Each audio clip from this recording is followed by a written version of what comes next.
আসসালামু আলাইকুম ওয়া রাহমাতুল্লাহি ওয়া বারাকাতুহু।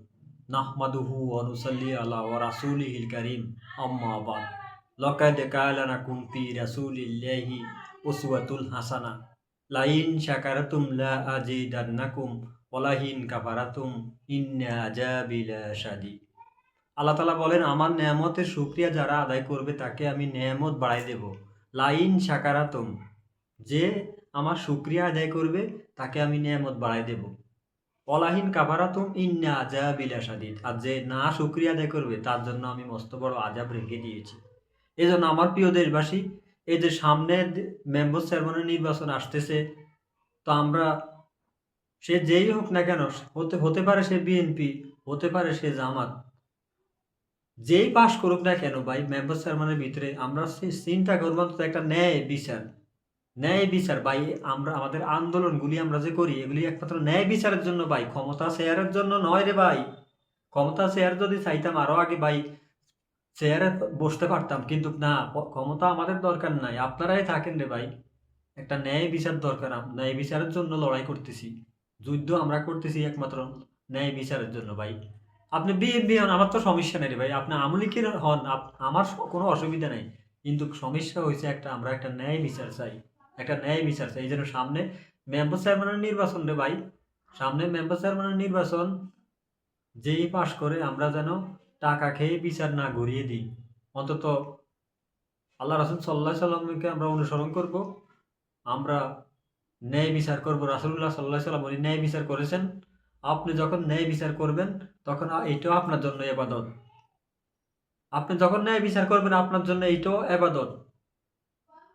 সত্যের সাক্ষ্য দিবেন, সাক্ষী দিবেন, সাদাকে সাদা বলবেন, কালোকে কালো বলবেন, কিন্তু সাদাকে কালো বলা যাবে না, কালোকে সাদা বলা যাবে না।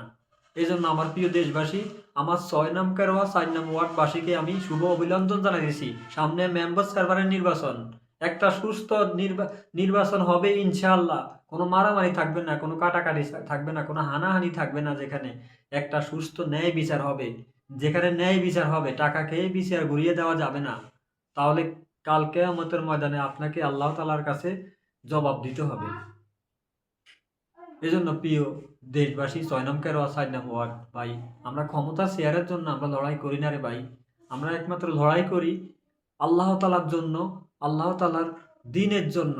প্রিয় রাহবার আল্লামা দেলোয়ার হোসেন সাঈদী উনি তো চেয়েছিলেন বাংলার জমিনে একামতের দ্বীন কায়েম করবে। বাতিলের কাছে কখনো আপোস করেনি, ১৩টা বছর জালিমের জিন্দাখানা ছিল, তারপরও কখনো বাতিলের কাছে আপোস করেনি কোরআনের পাখি আল্লামা দেলোয়ার হোসেন সাঈদী। এজন্য সুস্থ নির্বাচন আমরা কায়েম করব ইনশাআল্লাহ। বিএনপির থেকে হোক, জামাতের থেকে হোক, ইনশাআল্লাহ মিলেমিশে কাজ করব। আপনারা কোনো হানাহানি করবেন না, মারামারি করবেন না, কাটাকাটি করবেন না। আপনারা জামাত আর বিএনপি যখন মন কষাকষি করবেন, যখন মামলা হামলা দিবেন একজনরে, আরেকজনরে যখন মামলা হামলা দিবেন, তখন তৃতীয় পক্ষ সুযোগ নেবে। তৃতীয় পক্ষে কি? স্বৈরাচার হাসিনা। তৃতীয় পক্ষ হলো স্বৈরাচার হাসিনা। স্বৈরাচার হাসিনা যাতে কিছুতে বাংলার জমিনে আসতে না পারে, এজন্য আমাদেরকে সজাগ থাকতে হবে, চোখ কান খোলা রাখতে হবে আমাদেরকে। বিএনপি জামাতের ভাইয়েরা, আমরা ঐক্য আছি, আগেও ছিলাম ঐক্য, এখনো ঐক্য আমরা ইনশাআল্লাহ। বাংলাদেশ সাজিয়ে তুলতে হবে, এমনভাবে গঠন করতে হবে যেখানে কোনো মারামারি নাই, কোনো হানাহানি নেই, কোনো কাটাকাটি নেই। এই জন্য আমার প্রিয় দেশবাসী, আসুন একটা সুন্দর ভাবে আমরা, সোনার দেশ হয়ে যাবে। বিশ্বনবী রাসূলুল্লাহ সাল্লাল্লাহু আলাইহি সাল্লাম উনি রাষ্ট্র চালিয়েছিলেন কোরআন দিয়ে। চার খলিফারা চার খলিফারা ওনারা রাষ্ট্র চালিয়েছিলেন কোরআন দিয়ে। একামতের দিনে কায়েম করেছিল ওনারা। ওনারা কোরআনের বিচার করেছেন, কোরআনের রায় দিয়েছেন। কোরআনে যে আয়াত আছে ওই আয়াত পড়ে পড়ে ওনারা রায় দিয়েছেন। ওনারা কখনো বাতিলের কাছে আপোস করেনি। আমাদের প্রিয় রাহবার কোরআনের পাখি আল্লামা দেলোয়ার হোসেন সাঈদীও কখনো উনি বাতিলের কাছে আপোস করেনি। উনি জালিমের জিন্দাখানা ১৩টা বছর ছিল, তারপরও বাতিলের কাছে আপোস করেনি।